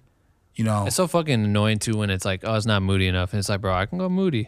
Just You scroll sure? back 4 times on my IG, you bum. Yeah. Because they probably just look at the first like 6 or whatever. It's like, that's what's crazy about Instagram being a whole resume. When you I feel like you as you like grow and you're getting all these artists and stuff, and like just I talked about Blink earlier, right? Like Blink was a band that I was listening to like high school and shit, right? Which I'm sure you weren't on that boat, right? Were you listening to Blink early on? No. Yeah, exactly. I'm not gonna lie. I know you don't have to lie. No, I appreciated Blink. Yeah. I've heard their songs and I've seen their videos, But it wasn't like your anthem for fucking getting through summer or some shit like it was mine. So what I thought was cool is that you and Cole Bennett attacked that video for them, which is like their first video back with the original band, which if you've been sleeping under a rock, like they haven't been an original band for quite some time.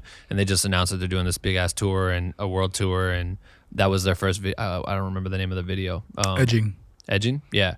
And you guys did this whole carnival look for this music video. But what I thought was cool is that I don't think Cole's old enough either that it would have been his high school playlist. And they took 2 young talent to do these older dudes video. And I thought seeing those 2 worlds come together was really cool. Like you guys, I texted you right away because I was just like, man, the way you guys did that it felt like such a natural, like rock solid music video that wasn't like an overhype. It wasn't too effecty. It wasn't too like whatever. I thought it had like a great sauce. And I feel like you guys did that. Wasn't it like the quickest turnaround shit of all time? It was like insane. It was like they hit Cole on a Friday, right? And shout out Cole Bennett, one of my great friends. We just spent the entire weekend together shooting. Genuinely great guy, It's funny because we had bumped into each other a lot of times in my career when I was still coming up. And, we had talked quickly, and then it wasn't for like 2.5 years ago where he like first reached out to me for a first job, and it was like a Sofago video. And I remember getting that call and being like, yo, I've been wanting to work with Cole for like 4 years now. So I just remember giving that project literally my all, and have been doing that since every project with him. And we've just been like this, But I remember he got the call on a Friday to shoot on a Monday with a turnaround on Friday. Yeah, I remember seeing something where he said the post was like within 3-4 days. Yeah, nothing. It was insane. And it was also like a crazy week. Like, we were shooting Poland in New York. Oh, yeah. Which is also another like, and it's one of those things where it's like, like I said earlier, I'm doing projects that are really going to tackle my look and push my cinematography, but I'm not afraid to do projects that are just also for like a moment, like I'm sitting in Atlanta. I wrapped this Xfinity commercial, and I remember Cole calling me, at 2 a.m, being like, "Yo, Yachty just called me an hour ago. Poland just hit 3 million views, 3 million listens on SoundCloud in one day. We wants to shoot Poland in New York tomorrow. Where you at? I'm like, yo, I'm in Atlanta. He's like, yo, can I buy your flight? And you get on a flight at 7. I was like, let's go for it. And that was a video where I knew like we're running and gunning. It was like me and Cole. I hadn't done that in years. Right. You know, we were just gonna be running around New York just shooting shit. And I knew in that moment, like, I'm not gonna go to New York and shoot Poland. It's gonna be the best cinematic masterpiece in the world. But I knew it was gonna be a moment. Right. You know, and it was just gonna add more to me and Cole's story. So I went and did that, and we're shooting that, and then he gets the call for edging, and then now we're on our way to LA, and then we're scouting for edging, we're shooting that. And it was just like, things just be happening so fast, you know, but you just got to be ready to take these things and just tackle with them. You know, like, for example, we were supposed to be wrapped at like 6 p.m. that day because Tom had to leave. The next you know, it's like 9 p.m. We're still shooting. So it's like, I'm over here planning for like an all daylight video.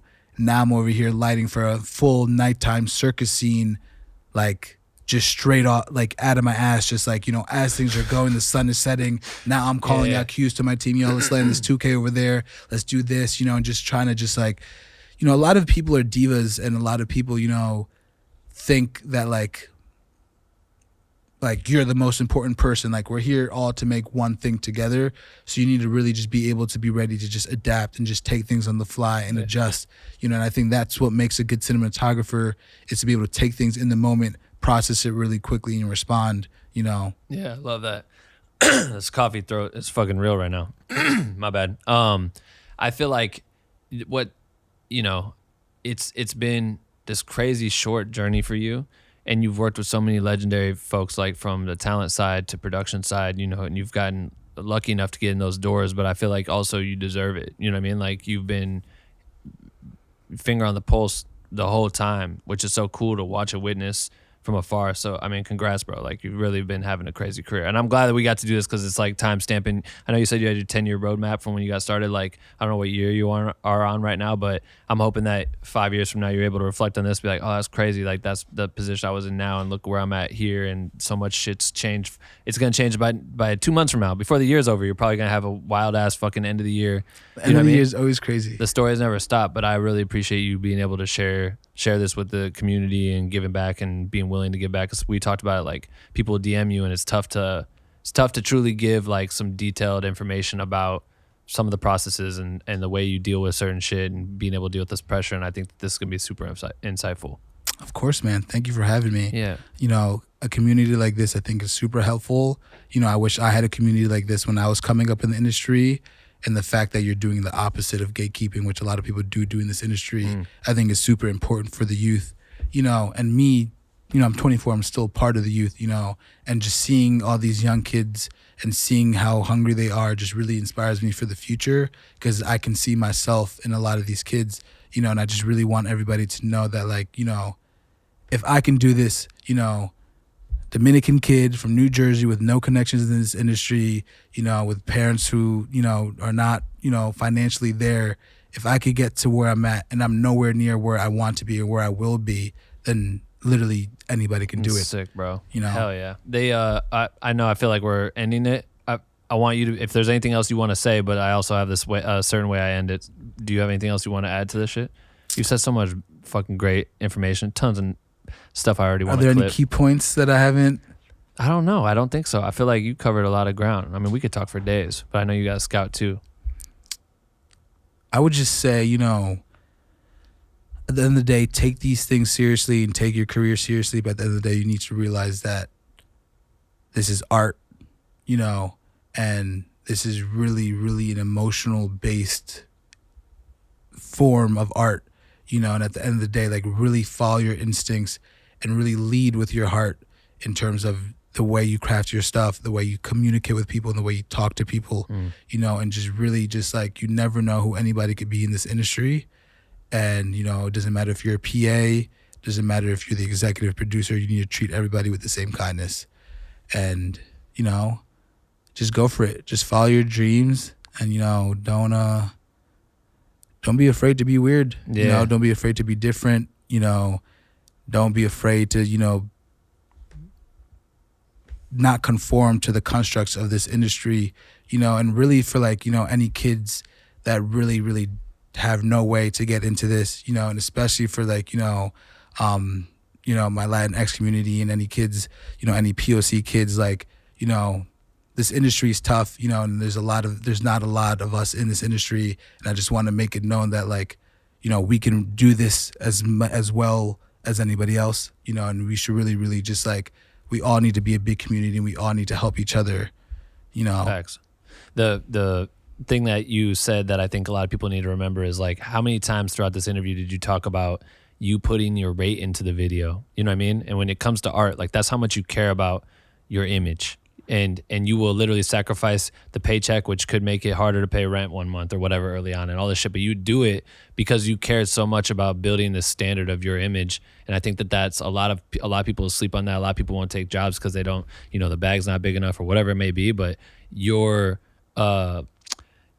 continued hustle and willing to invest in yourself, I think it speaks volumes. And that's what a lot of people need to walk away to, is just understand how much you got to care about the art. Nobody's going to invest in yourself more than yourself, especially it's coming up. Even to this day, some of the best projects I've ever done have been the projects where I threw in my rate because I wanted to go shoot, on Panavision glass, or because I wanted to shoot this project on film, or I wanted to go and try this new LF, like you really need to invest in yourself and just push yourself if production isn't going to push to get what you want, and you just said something before we touched about that. What was it? It was right before you had said about throwing your rate in. I think you were saying something else. I don't know what you're talking about, but I did want to say what's up with Franklin's POV. So my entire life I've kind of like in high school I made the Instagram Franklin's POV because I generally believe everything I shoot is from my point of view and my vision, and I've been working on this side project called POV. Which is something separate from me, and essentially I want to launch it as a brand that will start with just like clothes, just normal stuff, with cool logos, but the real goal of this thing is to have like a community or a place where people could come to get their vision, their point of view done, and the goal is I want to launch some cool clothes and take those profits from these clothes to then be able to have budgets for youth to be able to go and make their projects. So the goal is to be able to, drop some clothes or drop some items, use that money to be like, to choose 3 kids and be like, hey, that's sick. This is 10K for you. This is 10K for you. Yeah. This is 10K for you. Go make a short film, use my resources, use my gear, or, host master classes and just really like, I want to just really give back and be able to show these kids that like if I did it, they can too. I love that, man. I appreciate you for doing that too, because people need more of you. You know what I mean? Like that's gonna empower a lot of people. So POV coming soon. Yeah, dog, POV. That's fucking tight. Yo, okay, before we end this, you got to pick a hashtag, okay? So this is how I end the podcast. I tell everyone to go to your last Instagram post, when you're listening to this shit, whatever his last post is right now, they're gonna go in the comments. They're gonna put the hashtag that you put. They're gonna tag me at BenRealVerseWorld. That way I know and you know that they listened to the whole episode all the way to the end. What do you want the hashtag to be? Hashtag POV. This guy. All right, I bet. Is that not a good one? No, you want something else? No, POV is cool. We can do something else. What would be what's your follow-up? They're going to put both of them now. I'm going to say put 2. POV. Hashtag Frank Ski Ski. Okay, bet. So now you got 2 options, okay? And don't forget to tag me, and then we'll know. But yo, man, this has been awesome. I really appreciate this. I'm glad we got your first one. Thank you for doing that. Of course, man. Thank you for having me. I'm stoked to see you keep rising, bro. You're killing it. Appreciate you. All right, dog. Appreciate it. Done. Yeah. Yo, it's Ben. I just wanted to say thank you for listening to today's episode. We have plenty of episodes that have come out in the past, and we're dropping new ones every single Sunday for season 2. So make sure to subscribe on whatever podcast platform you're listening to or watching on. And if you haven't joined Black with No Cream community, what you doing? It's the best community for creators on the planet Earth. Go to bwnc.com/join. We would love to see you in there. Please join. All right. See you next week.